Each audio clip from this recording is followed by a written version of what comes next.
Can I just say one thing firstly? I love the name Eat Sleep Boxing Repeat. This video is sponsored by sharpbetting.co.uk, the home of betting tips and analysis. Please click the link in the description to find out more. Welcome back to ESBR Boxing. Myself and Elliot Stott and Greg are here. We're in big fight breakdown mode, and we're previewing some heavyweight world title action that's taking place, obviously, in Saudi Arabia in Riyadh. One of those super Riyadh fights between Daniel Dubois and Joseph Parker. Before we get into that, obviously, guys, I'd like to say, like and subscribe to the channel, engage with the content, interact, let us know what you think. And obviously, we've got all your boxing needs under one roof. That'll help us refine our content going forward. Greg, Elliot, thank you very much for joining me. As I said, big fight breakdown. We're here to sort of look at this fight in a little bit more detail. Without further ado, I suppose I want to start really with Joseph Parker. And Joseph Parker's obviously a guy who's been in a bit of a resurgence recently. Wins over Deontay Wilder, Zhilei Zhang. It seems a while ago since he was fighting the likes of Simon Keane and Jack Massey. But what I want to ask you guys really is, do you think that those wins, and I'm going to come to you, Elliot Stott, first, do you think that those wins over Parker and Wilder, those wins over Zhang and Parker, Zhang and Wilder flattered Parker? Or do you think that they were legit wins and are really sort of announcing this second sort of renaissance period of his career? Yeah, thanks for having me on. I think that the win over Wilder, it was a strange fight because Wilder didn't do much for 12 rounds, and it wasn't the Deontay Wilder we've seen nearly face Tyson Fury, stop Luis Ortiz twice. It just wasn't the same guy for me. But Parker did what he did what he had to do in that fight, and still convincing. I just don't think he wasn't up there against kind of the monster that we'd seen in the past. I'll give him credit for beating Zhilei Zhang. I rate Zhang highly. Obviously, Zhang, look, he's knocked down Parker twice in that fight. To knock Joseph Parker down is not an easy thing to do. So I would give him credit for that. However, I would also say I just feel like Zhang's gas tank is probably the worst out there when it comes to kind of top 10, top 15 heavyweights. And I just remember the last 4 rounds of that fight, Zhang just looked exhausted and couldn't do anything. And that was one of the reasons why Parker won that fight, because he still had something left in those last 4 rounds, whereas Zhang didn't. So Parker ends up winning on the scorecards. So I'll give him some credit for the Zhang victory, but for the Wilder victory, not so much. Greg, let me come to you. Obviously, we've seen Zhang defeat Wilder since then as well. Obviously, had Wilder over. Do you think? Do you agree with Elliot Stott here? Do you think that the Wilder that we saw, there was obviously a shadow of the versions we've seen previously, and in many ways it was more a case of Wilder not being himself, possibly, than Parker having sort of sound tactics and pushing that fight. And again with the Zhang fight, do you think it was good tactics from Parker maybe to sort of gas him and take him down the stretch, or do you think again that it was more a case of him fighting these kind of older guys that aren't necessarily themselves? How do you see those two victories, please? Yeah, it's a tough one, guys, because I actually give Joseph Parker a lot of credit for both. I'm not going to sit here and say it was the Deontay Wilder who fought Tyson Fury in the first fight, but Joseph Parker's an awkward size for a heavyweight now. If we go back 40 years ago, Joseph Parker's a big heavyweight. He's not a big heavyweight now. So he's a guy who's darting in front of you, changing angles, and guys like Wilder who are 6'7". I mean, what Zhang is he, about 6'8"? These guys are having to, it's almost like trying to catch a rabbit. A rabbit can punch pretty hard and targets the body quite well. So I'm not going to sit and say it was the Wilder who fought Fury. It wasn't. Zhang, I think that Parker deserves credit for exhausting him. But yeah, I'm going to give him credit, because if anybody said, to get yourself really back in the heavyweight picture, you have to beat Deontay Wilder and Zhilei Zhang.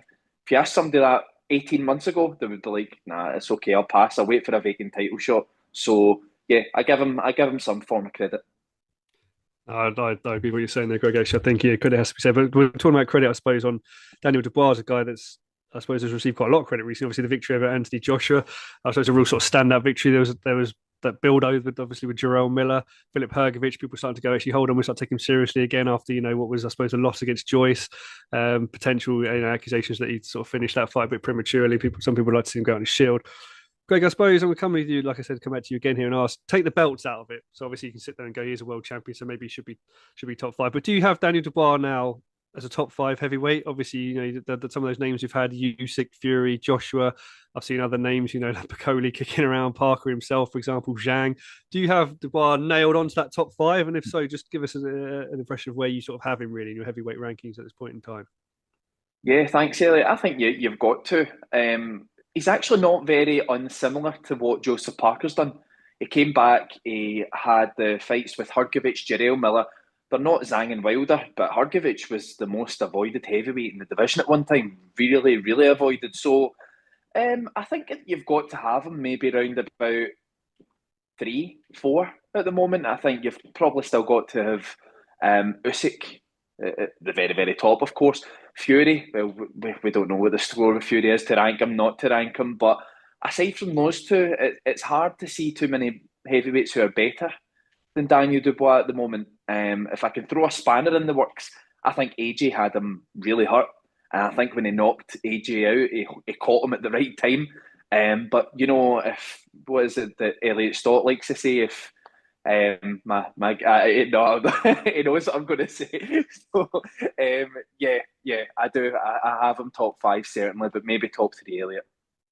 Yeah, and I think, to be honest, you make a valid point there, because a lot of people sort of seem to be framing that Joshua win as a sort of annihilation. Obviously, it was fairly one-sided for parts of it, but I think, there were a lot of instances where Joshua threw big shots at him and narrowly missed him, or that kind of glanced off him. It was only think maybe 6 inches to the right or left, and we could be looking at Daniel Dubois staring up at the lights. Elliot Stott, let me come to you here and ask again. Do you agree with Greg? Do you have Daniel Dubois maybe in at 3?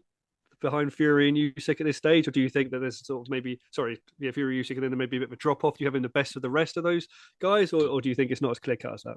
I think it's really tough. It's really tough now because you've got so many names that are in and around that top 5. You could make a shout for being in the top 5, where it's Bakole, Zhang, Kabayel, Joseph Parker as well, of course.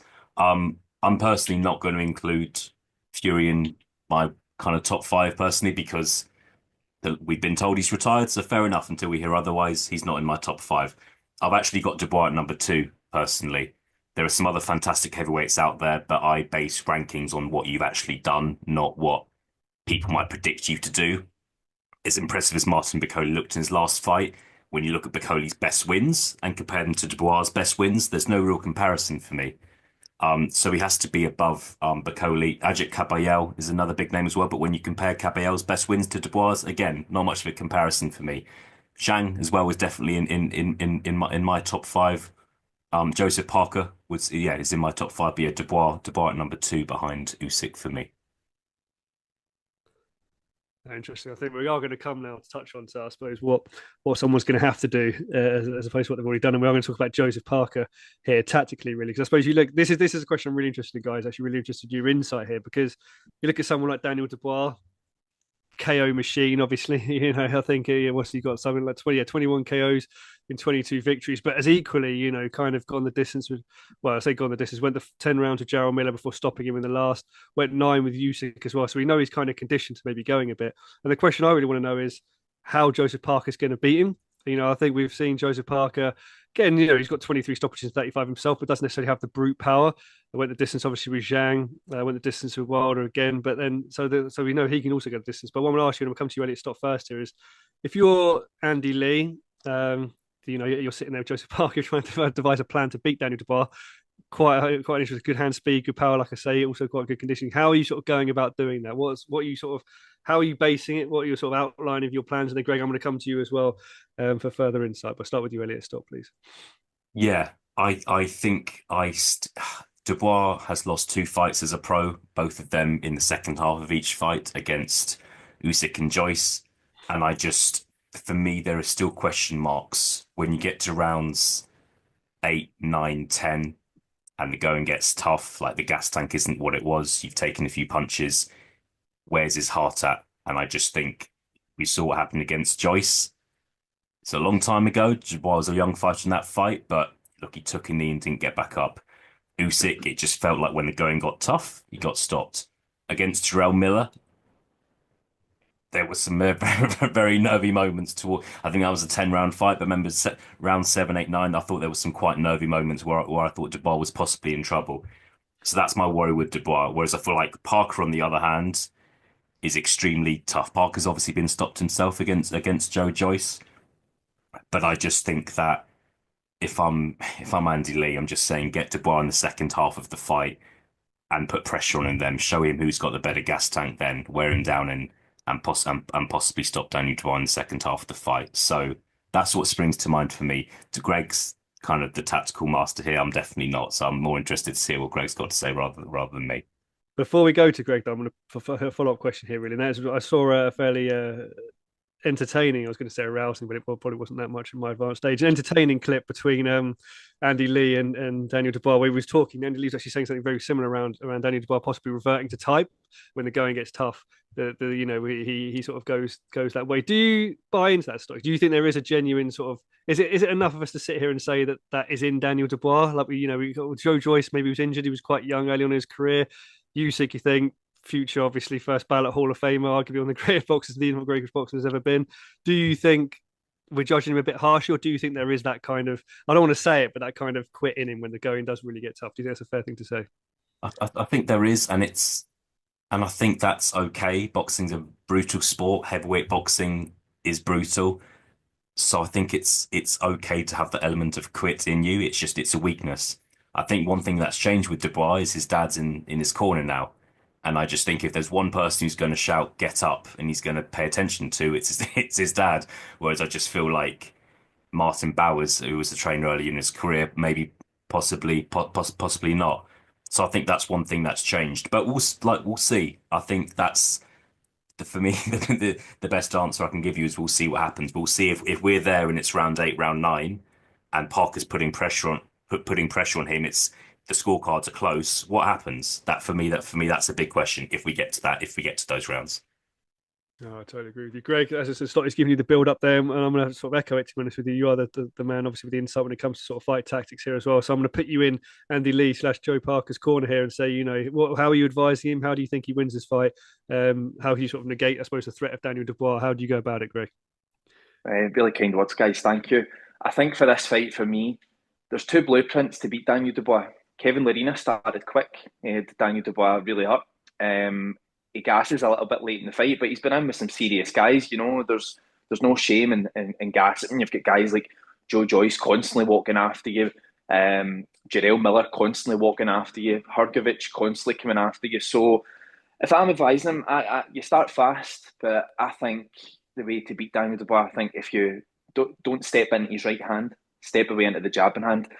If you stab the body, come over the top with the right hand, I can see him walking onto it. And even if he doesn't walk onto the right hand, the damage is already done to the body, which will prove pivotal in the second half of the fight. Because if you start hitting the energy tank, early doors, keep going, it's going to have its effect. So I think he's got to start fast. One shot at the body, right hand over the top, keep always spinning away to Dubois' left hand, stay away from the right hand. Let me pick you up a little bit on that, Greg, as well, and say that. Do you think then, are you still looking maybe if these tactics come to fruition that he's still looking at a points victory, or do you think he actually has the power, Joseph Parker, to stop Daniel Dubois if he starts landing that right hand? It's a really good question, Elliot, because I think Joseph Parker's a different fighter now to the Joseph Parker in his early career. I sat 2 nights ago and I watched Parker against Joyce. He doesn't even look the same. His body's different. He's just a different animal. But I think he can't. I think any heavyweight can really hurt another heavyweight. I think Joseph Parker certainly punches hard enough to do it. I mean, a guy like Zhang, come on. Very, very few men are going to move him because of the size of him. But Daniel Dubois, he's not an awful lot bigger than Joseph Parker, is he? And Joseph Parker punches quite hard. So I think it can hurt him, but I probably favour points unless he can really detonate that right hand on his jaw. Yeah, let's. Well, we are going to move to predictions shortly. As you both got opportunity there to see who thinks to win this, and how and why. But I was going to just pick up, really, I suppose, just one more question around the heavyweight division post this fight, and I want you to just give me in a couple of sentences each of you whether where Parker to win, how you see the heavyweight division being for him, or if Daniel Dubois were to win, how you see the heavyweight division being. I mean, obviously, with Fury retired, Usyk looking for a fight, some sort of sharks circling the water, for example. What sort of fight do you expect to see happen? Worthy of these men to win? I'm going to start with you, Elliot Stolt. Yeah, I'll keep it short and sweet. I think the winner of this fight will fight Usyk. I think I would say I think Usyk after kind of another 12 rounds with Tyson Fury. I don't think we'll see him back in the ring maybe until kind of July, August time personally. But yeah, I just think he's got the one that person will have the one belt that Usyk's not got. So that's what I'm pretty confident that's what will happen. Greg, do you agree? Do you reckon Usyk's next for either man? I can hold my head in the back of my head is down in Dubois going, I want my revenge, Usyk. But do you think that'll happen, or do you think AJ might throw names to the hat? Do you see another way for either of the guys were they to win? Yeah, the both of you have taken the words right out of my mouth. Usyk will fight anybody. He's already agreed. He basically said I'll fight Daniel Dubois, but don't be surprised if Matchroom come in with a wonder Turkey's money and say, the winner, can they get the rematch with AJ? I think those are the two fights. It's definitely going to be one of those two for me. Oh, excellent. Right. Well, let's go to predictions now, lads. Obviously, we've broken it down. Obviously, seeing how we're looking, how the heavyweight division's looking. Also, maybe we've talked a little bit of tactics here, but really what matters, I suppose, what people want with their betting slips in their hand. Those are the predictions. And I'm going to start with you, Elliot Stott. So, Daniel Dubois, Joseph Parker, who wins this, how and why? I'm going for Daniel Dubois to win this fight inside 6 rounds. Rate Daniel Dubois highly. I've got my worries about him. I think he's one of the hardest punchers in the division. I think he's shown that in his last fight against Joshua, was it 98,000 people at Wembley Stadium. He can rise to the big occasion. That's not an easy look. That's not an easy thing. That's not an easy thing to do. As the underdog as well. Rate Joseph Parker, but I'll rate Dubois. I just rate Dubois higher. Parker is a good fighter, but he's not an old heavyweight, but he's had quite a lot of fights. He's been in there with Joshua, Dillian White, and I think and Joe Joyce as well. That was a brutal fight. So yeah, I'm going for Dubois to win this fight inside 6 rounds. I'm going to go next because that's the control that I have obviously over sharing this video. But I'm also going to go with Daniel Dubois. But I'm going to go maybe I'm not necessarily going to nail first 6, but I think maybe first 8. I think also something that's underrated for me is Dubois' jab. I think his hand speed's also better than it often gets credited because